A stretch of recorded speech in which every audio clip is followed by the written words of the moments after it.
What's going on, everybody? It's your boy Boss Hog here, and today I'm going to be doing a little end of season review for Madden 19. As we all know, Madden 20 is right around the corner, so I just thought we would do a little bit of a review on how I feel about it, what I thought about it, and I want to start by talking about the training currency.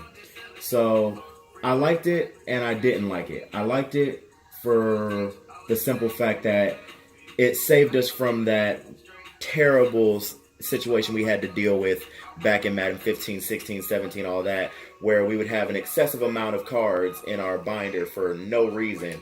And usually it was the same card. Like, for example, if Aaron Jones was back in those games, having like 6, 7 different Aaron Jones instead of just having this one card where every single version of him is in this one card. But at the same time, what I dislike about it is that if you go to it, there each obviously, as you know, there's tiers. So with every tier, it costs something, whether it's a player, the training points, whatever. It costs something. Like, for example, if I go to Darius Slay here, I haven't fully got him all the way upgraded, but to get him to his 95 overall, I need 4,000 training. Granted, I'm close. I have almost 3,000, but I find it to be absolutely ridiculous a little bit, just because it's like, to get him up to his 90, I think you only need like 550 or something like that, and then to jump from that to 4,000 immediately instead of like kind of gradually working it up, I find that to be insane. Not to mention that with the training currency, another thing that it kind of messed up is the auction block, because if we go to the auction block, I'll show you real quick. No, that's not what I wanted. But if we go to the auction block real quick and do a little search real quick, let's just, for example, go and search up a wide receiver real quick. So obviously you're going to have your basic cards that nobody cares about, that is like 500 or 1,000, whatever. But then we get to cards right here. So you see how just John Ross's power-up card alone is pretty much almost as much as Jerry Rice's 89 overall card and Chris Carter's 90 overall card.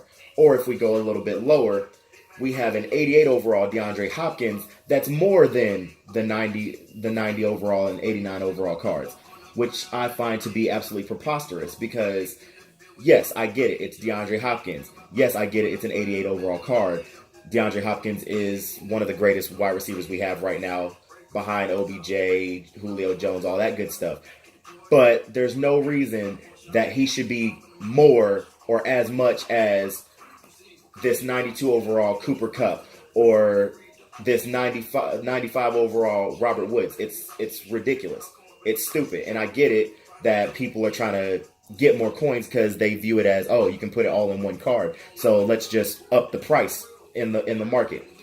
But at the same time, it makes it to where guys like me that don't really spend much money on this game to get coins or get training or get these flashy new cards that come out every so often, it makes it harder for us because we gotta grind and grind and grind to get just a simple base elite card, pretty much. And it's absolutely ridiculous. So that's one thing that I hate about the new training currency that they put in there. But at the same time, if they made it to where they put a cap on how much you can make a card that is upgradable, then I'd be okay with them bringing the training currency into Madden 20. Another thing I want to talk about is, if you all know, if you've been playing from the beginning like I did, I pre-ordered it, then you know that at the beginning of the game, you had an opportunity at your first 89 overall card, which was Carson Wentz. But the problem with it was you had to do 173 challenges to get him, which I find to be ridiculous because it's just a measly 89 overall card. And it wouldn't be so bad because, I mean, realistically, it's just you got to complete 16 you know, except for the very end where you complete 28 challenges. But it's not like these challenges are anything easy. Like, they range from anything simple like, oh, there's only 2 minutes left in the game, like right here, to where all you got to do is just win the game in 2 minutes. And then there's others where you're in the third quarter, you're just starting the third quarter, or you have to play a whole entire game in order to do it. Like, for example, just for me to complete these two that I did, or just to have these two complete, and then the 6 done that I did on this set right here, it took me 2 days to do. It was 2 days of work that I put into this set to try and get this 89 overall. And I don't know about you, but I'm one of those gamers that I want to see progression. I like to see progression. I like to see that my work and time that I put in is going towards something. But as you see, I only have 39 done, and that's 2 days worth of effort that I put into this. And I feel like I should be further than that. So I just gave, after those 2 days when I realized that I'm not getting it done as fast as I want to, I just said, screw it, it's not worth it. It's just an 89 overall. But then EA went and did something crazy and released this set of challenges about the middle of the season, whatnot, where you get a 91 overall Stephon Gilmore, and you only need to do 100 challenges. And it's not that many challenges that you really have to do. You only have to do anywhere from 10 to 12, except for the very end, obviously, to get him. So they made it to where it's easier to get a 91 overall versus an 89. Now, I get it. Some people will say, oh, well, it's Carson Wentz. He's a great quarterback.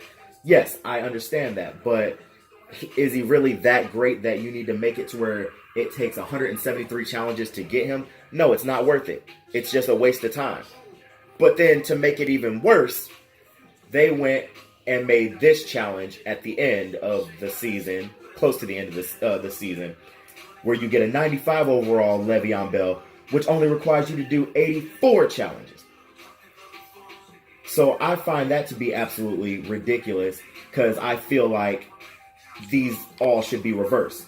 To where if you wanted to have a challenge that requires you to do 173 challenges, you should have made it for the 95. This way, all that time and effort that you put into it is actually worth it. Because at the end of it, you get a 95 overall player instead of an 89. Because realistically, it's an 89. You could have had a free 89 overall card at the beginning. But there's so many other quarterbacks that you could get that you can upgrade right now without all the effort. Not to mention that EA knew they messed up with this, because if you go to sets, I'm gonna show you that right now. If you go to sets, let me see if I can remember where it's at. If you go to sets, I believe it's under mutts. No, it's not right here. But anyways, the point that I'm trying to get to is that they have a set that you can get Carson Wentz using tokens instead of doing the challenges, because EA knew that nobody's going to want to waste their time doing that. And it's like the fact that you knew nobody was going to do it, but you still put it out there, to me just goes to show how much they don't care about the Madden community. Because instead of fixing that and making it worthwhile or making it reasonable, they just said, screw it, we're going to leave it how it is and just do something to compensate for it. To where I've never played against anybody that has Carson Wentz as a quarterback. But if you have, then good on you. But as for me, I feel like mutts on Madden 19 wasn't the greatest. And there's a lot of reasons why I say that. But I'm going to leave it where it's at right now and just explain the rest of my pet peeves as well as things that I like about Madden in another video. So stay tuned for it and see you in the next one.